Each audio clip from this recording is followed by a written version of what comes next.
Hello. We're now going to look at how to assess resource needs in a proposal and how the resources would be used in consideration of what to ask for when you write the proposal. So first of all, there are various resource categories. Probably the most significant of these will be the personnel category, where we are budgeting for salaries and associated benefits for the staff who work on the project. And the sums of money that we have to budget for are larger than the salaries that the personnel will get, because they also have to include national insurance and benefits and so on, and therefore quite large sums are involved for somewhat smaller salaries or compensations. The second category is travel and subsistence, where one might need to go into the field and do field work. Travel and subsistence also for travelling to meetings to disseminate the results of the project, conferences and workshops and so on in different places. Possible category for equipment, which in the case of disaster research might simply mean computing equipment or something similar. Supplies are the consumable things. For example, if one wanted to print questionnaires, that would come under the category of supplies. Publication costs, to gain open access for anything submitted to journals that have a paywall. And the cost of managing the project, which might require some time to keep everything in order and do the books and so on for the duration of the project. Finally, overheads, which will be levied by the institution to cover the costs of running the building, heating, lighting and so on, the room, etc.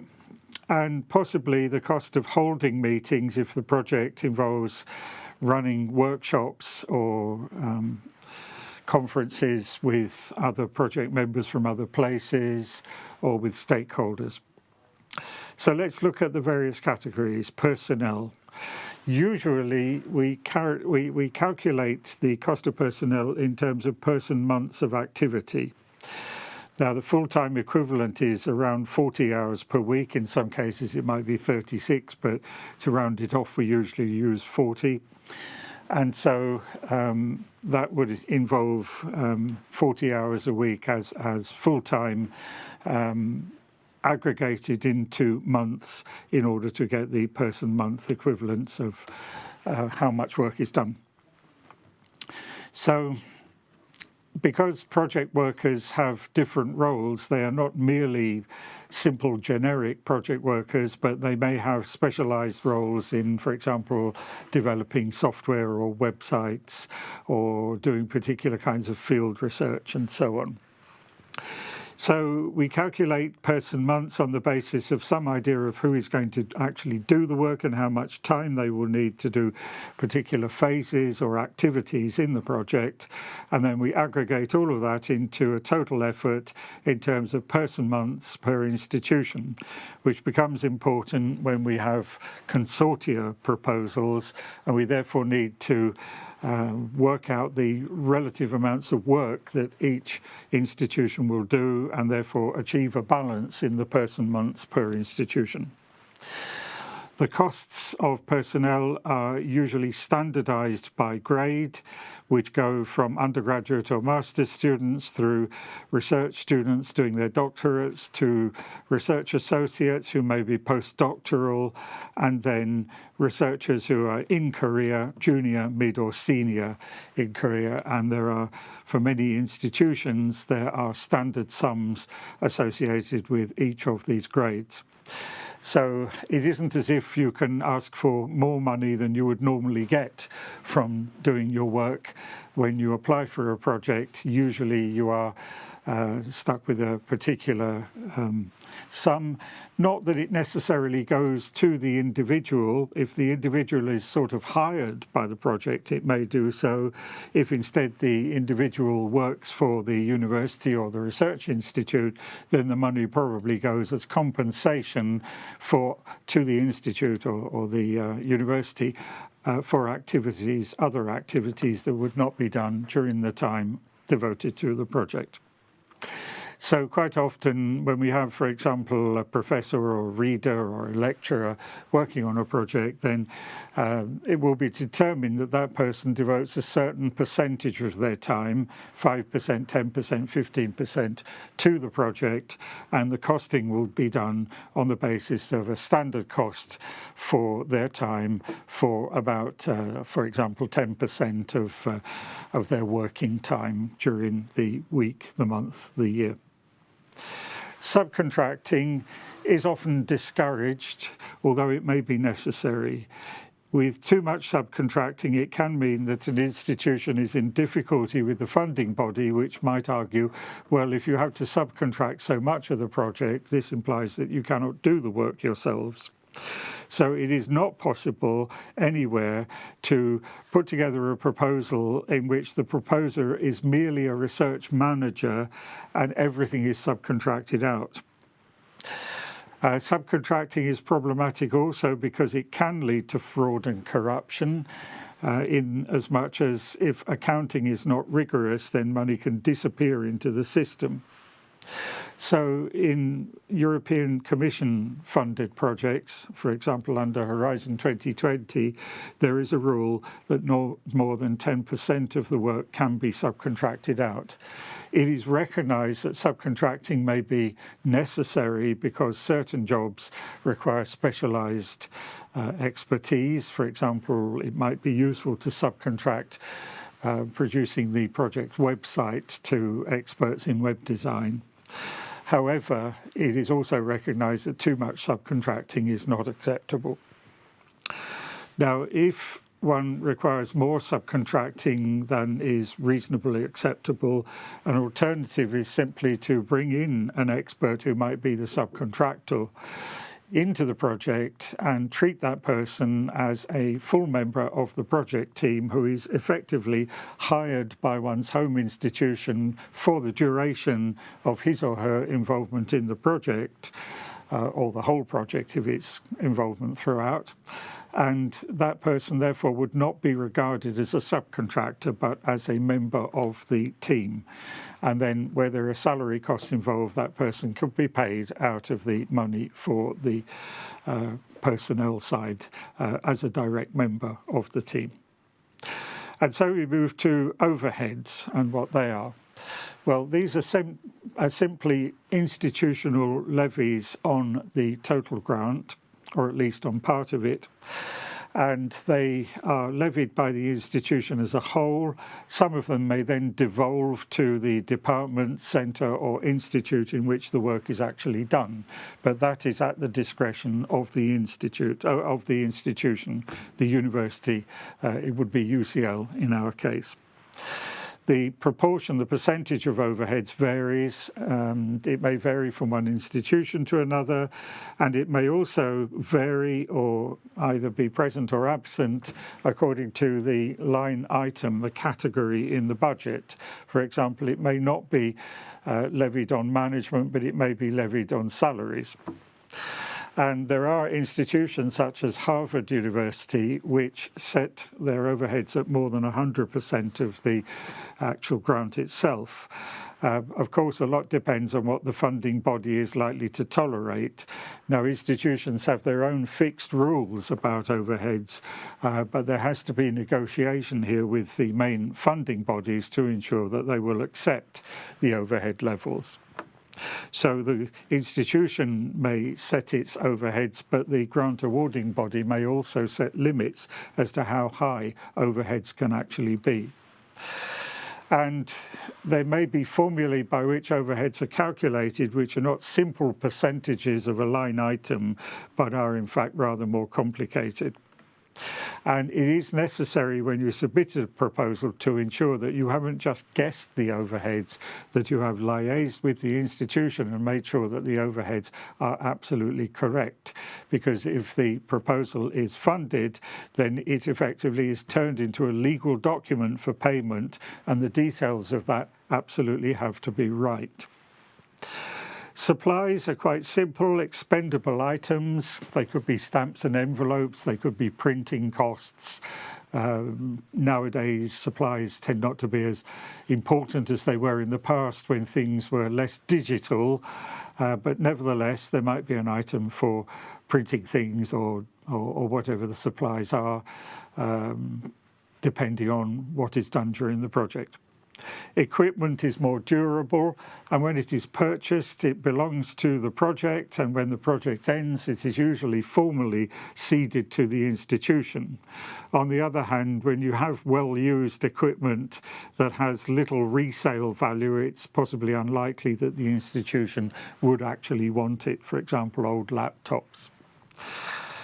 So, the projects at the European level, which provide a sort of model for developing proposals, will have a whole series of reports and evaluations and conferences, and there are questions associated with these when one designs the proposal as to exactly what can and what should be funded.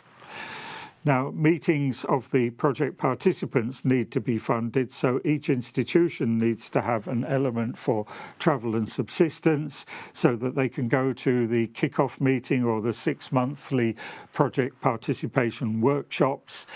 There may be sums of money allotted also to getting members of a steering committee to these meetings, although usually the steering committee members don't receive any honorarium for participating. They do that on a voluntary basis, but they certainly should get their expenses paid if they participate in project meetings. If there are conferences to disseminate the results of the project, or there are workshops with stakeholders or something, these will also need to be funded in the budget of the proposal. So there are questions about how and which participants should be funded in a proposal, and they need sorting out in order to get the budget right. Very often when there are multiple institutions involved in a consortium type proposal, then the plan will be to hold meetings at different institutions at different times so that the onus of organising a meeting circulates between the various participants. For example, there is a long-term funded body which is for alpine meteorology, which has representatives in it from 6 different alpine countries, and they hold 3 monthly meetings in different countries, and they rotate that around the 6 different countries. So if you want to include the costs of holding a meeting, either for consortium members or for other stakeholders where you want to disseminate to them the fruits of the research in the project, then you need to think about what will it cost to hold a meeting. Is the use of a venue free, or does it require one to hire a venue? For example, it's not uncommon to hire a hotel to get a block of rooms reserved so that the meeting frequenters can book into the hotel, and then to reserve the meeting rooms and the catering so that one can hold the meetings in specialised rooms for meetings that many hotels, particularly those that specialise in conference facilities, will offer. Otherwise, perhaps this can be done at one's own institution, one's university, and perhaps one's university will not charge one for the use of the room, even if one has a grant. So this needs to be sorted out at the proposal stage, and also questions about who pays for the catering and whether any flights and hotel and ground transportation will be sponsored for participants who perhaps don't have their own budget.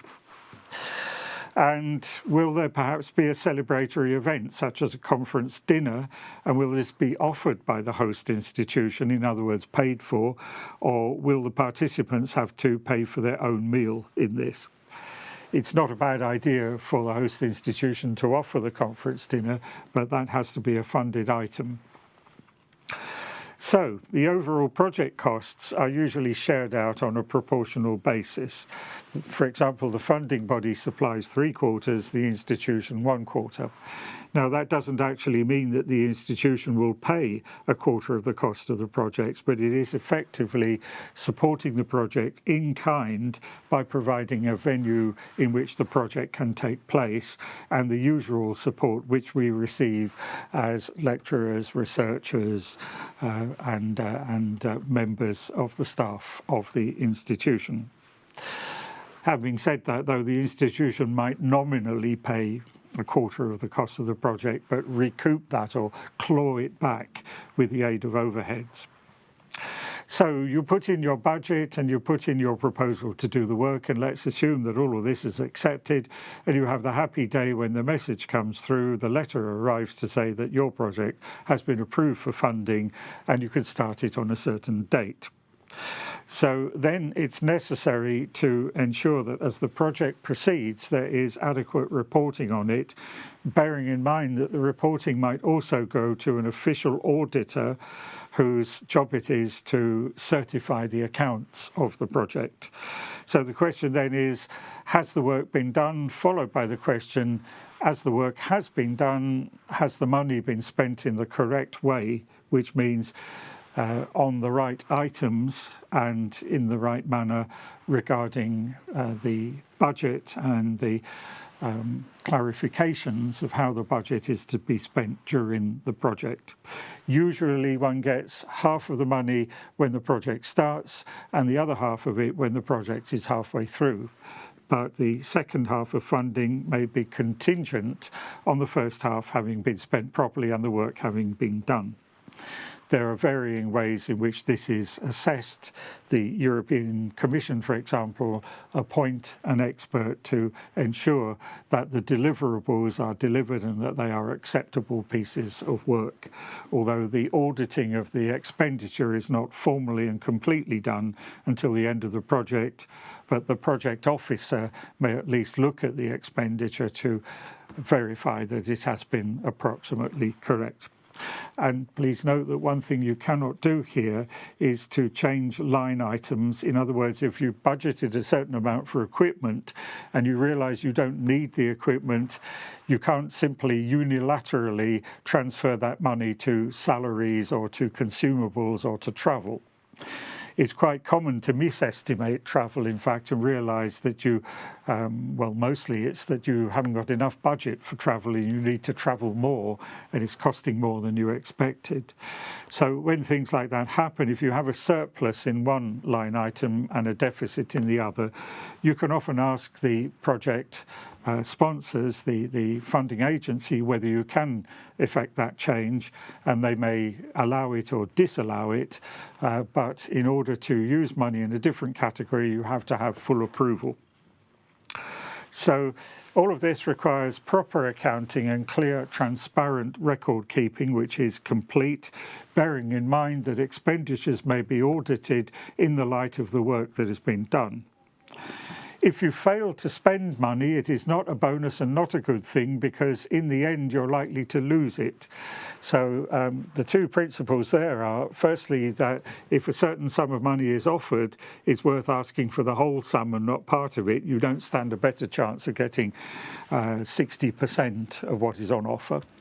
And secondly, when you get your money, you need to devise ways legitimately to spend all of it. Otherwise, it may simply revert to the funding agency and you lose it. So there, the principle is that spend the money in order to do more work, or as much work as you can, or as well as you can. So you also have to be careful to modulate your expenditure in such a way that, for example, with travel, you don't do all of your travel prematurely and then find you've got to go to different meetings or even hold meetings and you haven't got enough budget to do so later on in the project. So all of this then is quite difficult. It's in many respects rather similar to filling in a tax form and trying to remember what you've spent things on or how much income you've derived, and so on. So you have to sit down and work out the costs. Right, well, firstly, we write the proposal, we list all of the tasks to be done, and in so doing, we verify that the timing and the probable need for resources are correct and adequate, and then we can sit down and start to create the budget by which all of this will be done if the proposal is funded. So we then need to work out who will do what sort of personnel staffing do we need for the project, how much effort. In other words, if we have to do field work, how long will the field work take? How many people will have to be in the field for how long? Where we have analysis to do, who will do that? And how long will that take? And so we can start to put together the person months of effort required, and then when we've done so, work out who will do what. So it may be that the lower level researchers can do certain tasks, but other tasks will be better allotted to the more senior researchers, and there are differential costs associated with that. So by category, we cost out a table of person months of effort on the basis of the nature of the project, what needs to be done, and how we've matched that with a demand for personnel. And we add to that the further lines in the budget. For example, what sort of funds will we need for travel? We can work out some roughly standard costs of airfares and hotels and how many nights in hotels, and add a little for ground transportation and so on. So the cost of meetings can be mapped out in rather general terms. For example, going to a meeting in Europe might cost £500 or £600. It rather depends how long one stays, but you can perhaps work out, being at a 2-day meeting with 1 or 2 days for the travel associated with getting there and coming back, and 2 or 3 nights in a hotel, ground transportation, meals and things like that.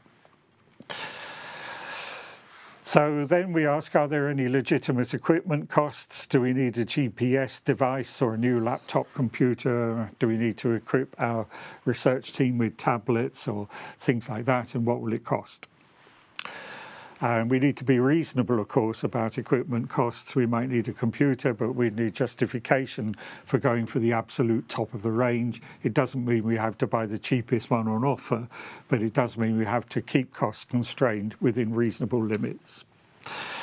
We then look at the cost of management and the cost of overheads, and there we can ask the institution what we should be charging, and they will know, someone will know in the research administration department what sums, what standard sums or percentages should be applied to the rest of the budget. We assemble it all in tabular form, and the institution, the funding body may have templates for that. For example, the European Commission in Horizon 2020 applications has a very detailed template with very detailed instructions, and that will explain very clearly how to map out the expenditure which needs to be done as a whole for each institution, year by year, and for the whole budget. So it's quite a complex process. So we will probably end up with a table which summarizes the expenditure by category, that's to say personnel, supplies, equipment, travel, overheads, management, and so on, for each year of the project and for the project as a whole, as totals. Now, you might ask, what's an expensive project? Well, a lot depends on who's involved and what you intend to do with the money. But if you are celebrating having got £2.5 million, it might seem an enormously large amount of money, but it rather depends on who it's split up among. So in fact, if you have £2.5 million to fund 10 institutions for 3 years, then this may not be a very large sum of money at all, especially with labour-intensive work that requires a high input of salaries, and also work where there are substantial travel expenses. Perhaps it involves intensive field work far away, perhaps in the southern hemisphere, and this can be quite costly.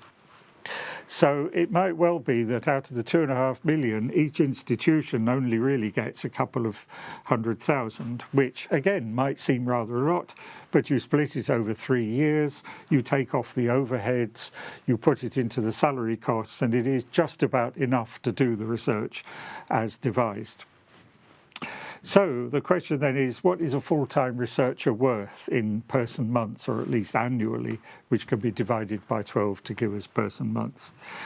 And it obviously varies with grade, with level, but perhaps if we were talking about a generic researcher, we might talk about 80,000 a year. A postdoctoral researcher would be over 100,000. But when you think about it, even 80,000 a year, in other words, funding one full-time researcher for 3 years, comes up to 240,000, or probably more than 300,000 if we're dealing with a postdoctoral researcher. Not that the salary is that high, but the overheads and the contributions associated with the salary can double, or at least bring up the cost most substantially. So in point of fact, we need a lot of money if we are having to pay the salaries of people on a full-time basis, which is one reason why in most proposals we're talking about 5, 10, 7.5, 15% of a person's actual salary, and that would be replacement salary out of the grant, and it would go straight to the institution. And so costs differ depending on the field and the sort of research that's done. Laboratory costs might be rather different to fieldwork costs, for example, and that may depend on whether it's simply using a laboratory or whether it in fact involves the hire or purchase of equipment, whether it requires a laboratory assistant to prepare samples or do tests and things like this, and so on. On the other hand, much of the work done in social science might simply require a new laptop and possibly some payments to field assistants. So costs can be quite varied from one project to another, but they certainly need to be worked out in considerable detail and with care and rigour.